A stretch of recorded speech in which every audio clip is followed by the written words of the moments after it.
außer sich, als er davon erfuhr. Aber ich hab doch gar nichts gestohlen. Vielleicht, Wechseln! sagte er. Feuer!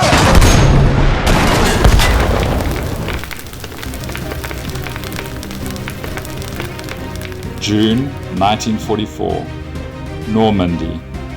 After the landings on D-Day, the Allies turned their attention to the city of Caen. For the British, Caen was vital. Its road network dominated eastern Normandy, making it a gateway to the interior of France. To hold Caen meant to hold the routes for men, tanks and supplies, and to deny the Germans the chance to launch counterattacks. The British launched Operation Epsom, a bold plan to outflank the city from the west, forcing their way across the Odon River valley. The objective: seize key road junctions and bridges and encircle Caen. For the soldiers on the ground, this meant bitter fighting for every village, every farm and every crossroad. The advance of British infantry and armour was met head-on by counterattacks from the 12th SS Panzer Division, Hitlerjugend, determined to hold the valley at any cost.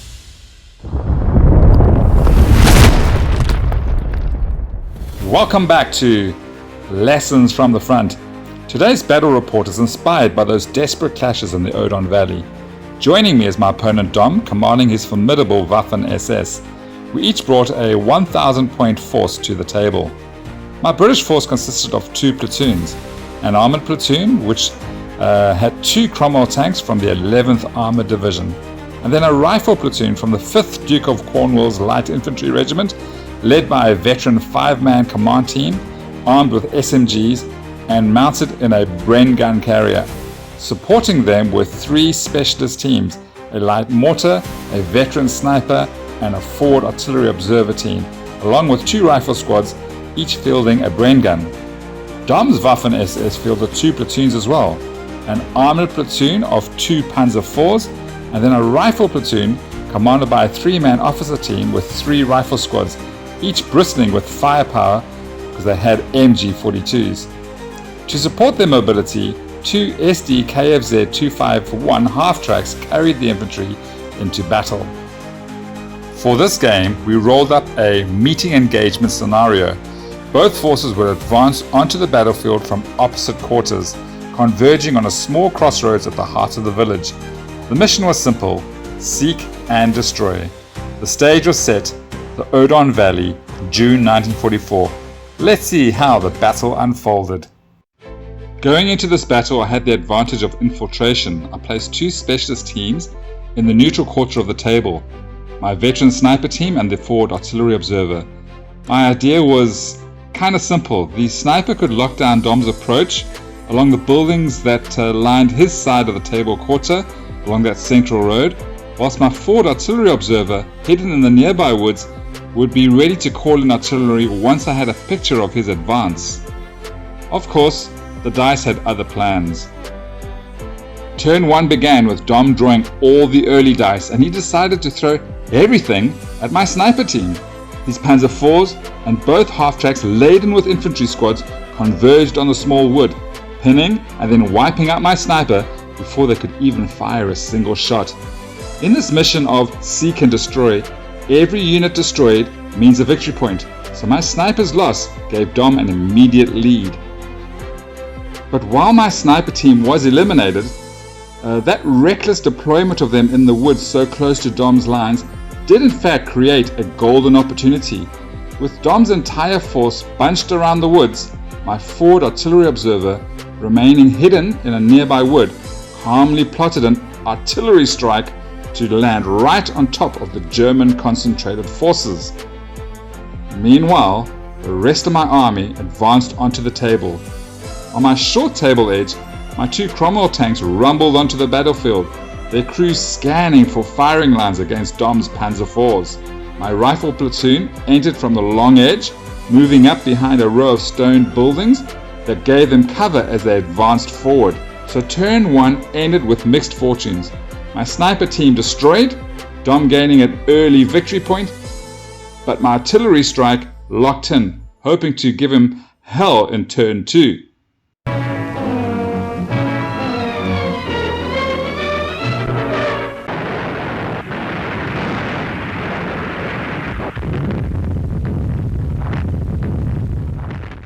At the start of turn 2, all eyes were on the artillery strike.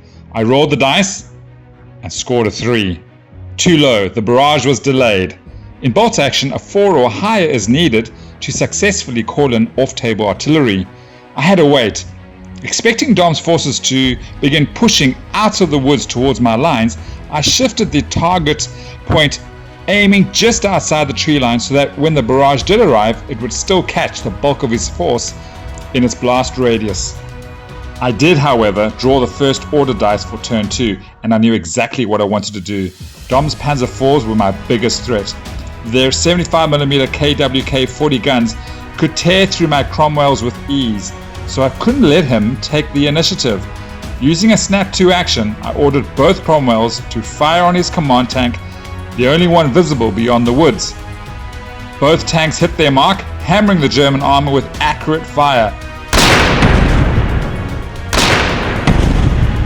The crew of Dom's command Panzer IV were clearly shaken under the impact, but frustratingly, neither shot managed to penetrate and he was left with 2 pins. Dom immediately countered, advancing both his Panzer IVs into firing positions.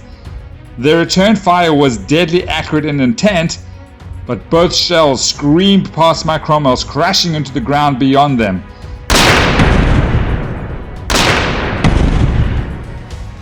I was immensely relieved. With guns of that power, a single hit could have spelt disaster. Meanwhile, as expected, Dom's infantry began pushing out of the woods. One SS squad spotted my forward artillery observer and quickly cut him down, earning Dom a second victory point.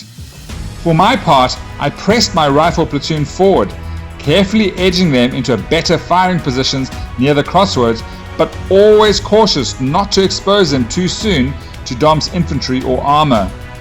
Turn 2 closed with the Germans 2 points ahead and their armor still intact, but my Cromwells had survived their first trial by fire, and the delayed artillery strike was still in play.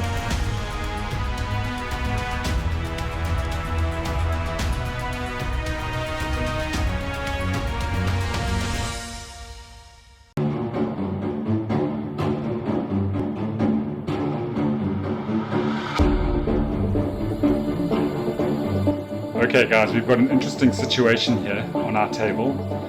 Dom's got 2 Panzer IVs facing up against my 2 Cromwells. It's going to be a tank duel, and it's really going to come down to who gets the order dice first. With my artillery failing to arrive once again, having rolled a 2, it was Dom who drew the first order dice and immediately snapped both his Panzer IVs, as predicted, into action. My heart sank. This could easily have been the end for one or both of my Cromwells, but luck turned in my favor. One German shot went wide, the other struck home but failed to penetrate. Dom rolling a 1 on the damage table. The Cromwells were still in the fight. Now it was my chance to answer. Both of my tanks roared, the crews focused on their target. Incredibly, both rounds missed, and despite all 4 tanks only needing 3s to hit under the anti-tank rule on page 96, every vehicle remained in the game. The duel continued, the tension mounting with every missed shot, each side waiting for the first decisive hit that could tip the balance at the crossroads. Meanwhile, both of us edged our infantry closer to the small wood at the crossroads. Cautious advances, each of us waiting to see which way the armor battle would break before fully committing. The stage was set. Whichever side won the tank duel would hold the key to driving the enemy back. Once again, my artillery failed to arrive. Perhaps those guns were busy pounding other sectors of the Odon Valley. Still, there was no time to dwell on it. Turn 4 would prove to be the most decisive yet. The first order dice went to Dom, giving his Panzer IVs the opening shots in our tense tank duel. Yet once again, luck deserted Dom. Both shells streaked across the battlefield, failing to land true. Poor Dom, his dice were proving even less reliable than mine. But with both his tanks now committed, the initiative passed to me. Seizing the moment, I turned to the small wood at the crossroads. My 5-man veteran command squad leapt from their brain carrier, SMGs blazing, and tore into the German infantry advancing towards the crossroads. Caught in the open, the enemy squad was cut down to a man, and they died right there in the open. Dom tried to retaliate with other squads, pouring fire into my command team, but their veteran grit and the cover of the trees kept them alive. Meanwhile, my light mortar edged into a nearby field, lining up a shot on the Panzer IVs. Though its real impact was yet to come, it symbolized the mounting pressure on Dom's armor. That pressure finally told when my Cromwells roared into life. Both guns hit their mark. One Panzer erupted in flames, the command tank, its crew bailing out, while the second shuddered under the impact and was pinned. At last the tank duel had broken in my favor. By the end of turn 4, the score was level, 2 victory points apiece, but momentum was shifting, and the men of the 11th Armoured Division and the 5th Duke of Cornwall's light infantry could sense that the battle might yet swing their way. At the start of turn 5, the artillery barrage that I'd called in way back at the end of turn 1 finally came crashing down. The guns roared to life, obliterating that woodland where Dom had once massed his forces. Sadly, he had already moved much of his strength forward, but one of the SD KFZ 251 half-tracks was caught in the blast radius and heavily pinned under the pounding. This time, the first order dice went to me.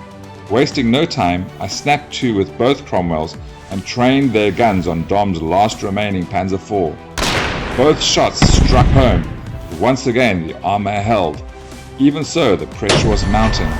Combined with harassing fire from my light mortar, Dom's panzer crew was rattled.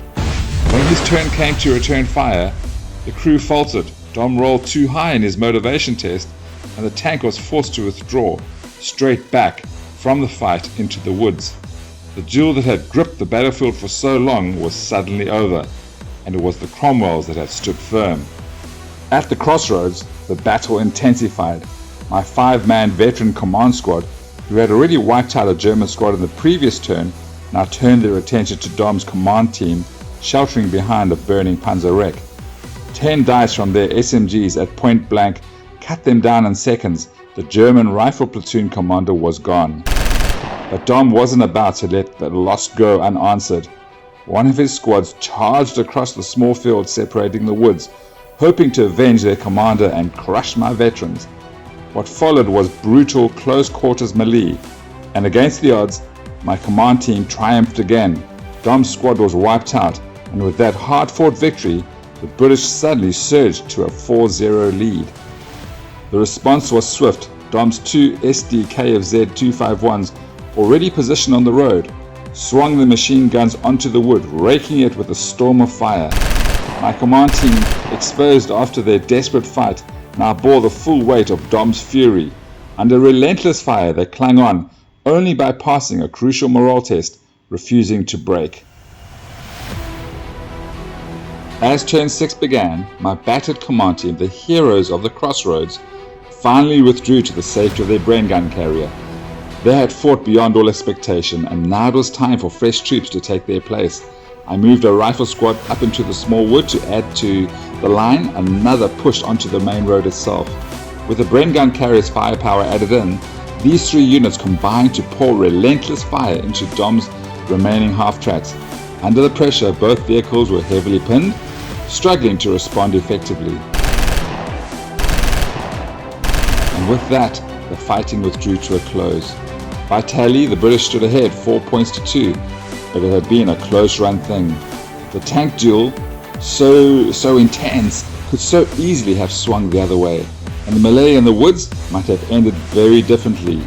A few dice rolls here or there, and the story would have belonged to Dom's Waffen-SS instead.